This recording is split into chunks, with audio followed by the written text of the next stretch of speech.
You may have heard someone say something like, oh, websites are dead. You need a sales funnel. Or funnels are just gimmicky. You need a website.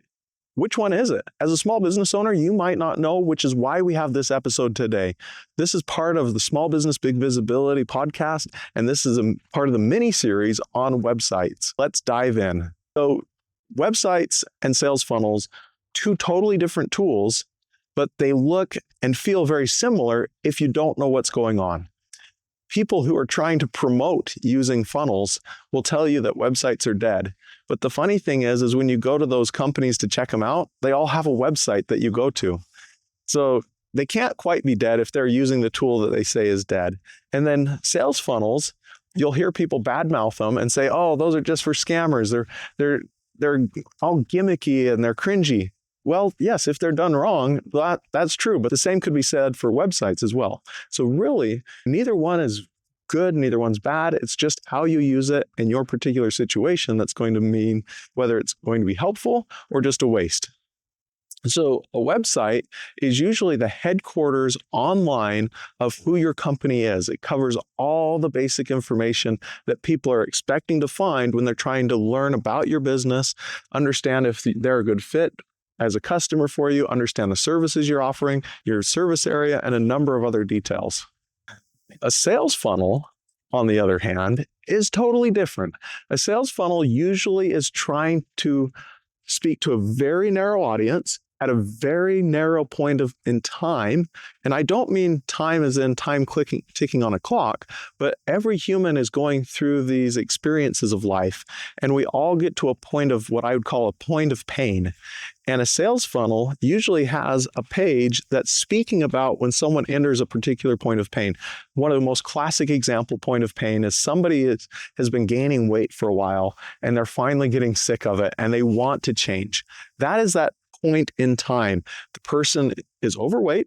They recognize they're overweight. They're sick of being overweight. They're ready to change. That is the formula that goes into that moment where they reach the point where a sales funnel makes sense. And then you want that person to land on your funnel page in that moment. So again, very different mindset when someone lands on a website versus when they're landing on the first page of a funnel. Now, within the context of a sales funnel, usually there's more than one step and more than one page to it. But the concept is someone's going to land on a page. You're going to describe the problem, the pain, the issue that they're experiencing. And then from there, you're going to have a very specific call to action.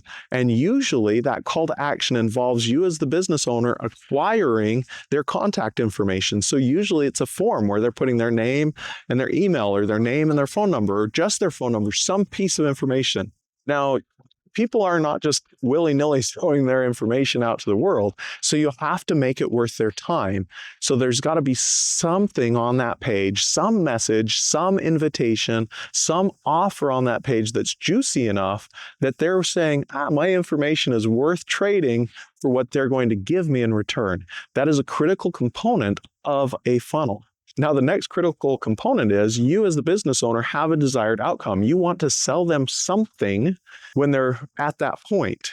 So you already know what that something is that you're going to sell them, and you know the steps you're going to take. Usually, you're going to collect their email or their phone number.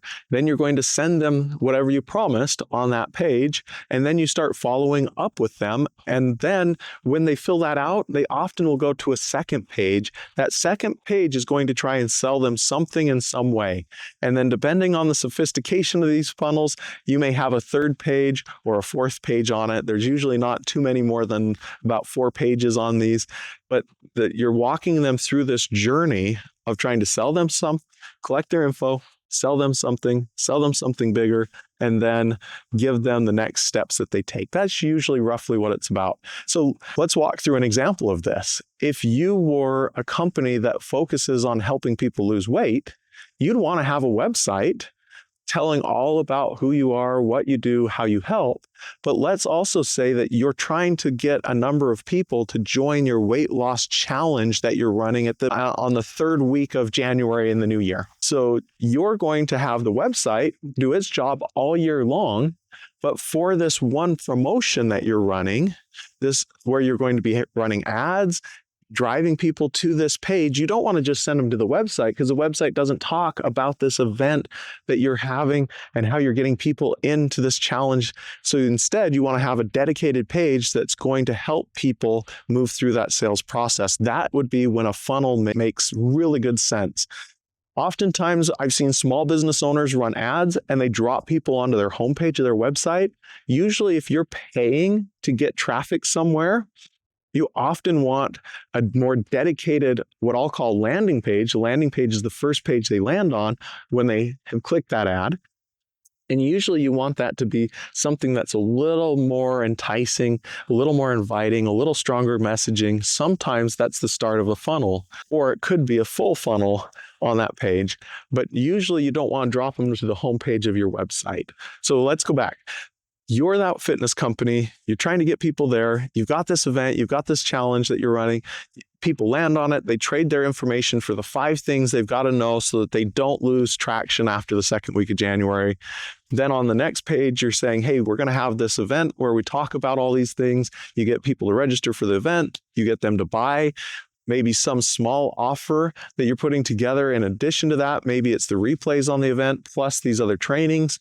And then the upsell is it's going to be this group coaching that you're going to do where you've put all these people in the challenge and you're coaching them for the next 6 weeks together. That's an example of a funnel versus the website that says, this is who we are, this is what we serve, this is all about us, this is our before and afters of people who have lost weight, and this is our contact us. Hopefully you're starting to get that sense of a difference. Now, there's one industry that the traditional sales funnel doesn't work and the traditional website isn't the best, and that's the industry of emergency. If somebody just had a fire in their home and they're trying to figure out who's going to restore my home, let's say they're in the middle of a flood and a pipe burst and it's flooding in their house and they just barely shut the water off. You don't want to run them through a traditional funnel, and you don't want to run them through your traditional web page. Instead, what you want, and again, this is only for emergency service, you want to indicate 24-hour emergency service, call us now, and very quickly and visually and with the words describe that you do exactly what they're looking for, so that it's a very shortened life cycle from they have a problem, they want it fixed now, next step is to call us. That's the third one that I don't have a good definition for, but I want to call that out because there are a lot of small business owners that do emergency type work. And when you have that, it's important to make sure that if you're running ads for the emergency section of the work you do, that you're dropping people onto a page where it's super easy for them to get a hold of you. Locksmiths are another classic example of this. They want to know, how fast can you get there? Do you service me? Can I call you? How do I get this moving? Those kinds of businesses, they need something a little different than both. And those are usually landing pages with, again, your contact information. Hopefully this helps. If you haven't watched the other videos in this series on websites, I invite you to go watch a bunch of the other videos. We're covering all kinds of topics about everything from do you actually need a website to information like what goes in the header, the footer, the about page, the home page, and on. As we wrap this video up, I'd love to know your thoughts on funnels. Have you seen success? Have you not seen success? A website or just a landing page for the emergency and related services? Drop a comment below and tell me what's happened for you.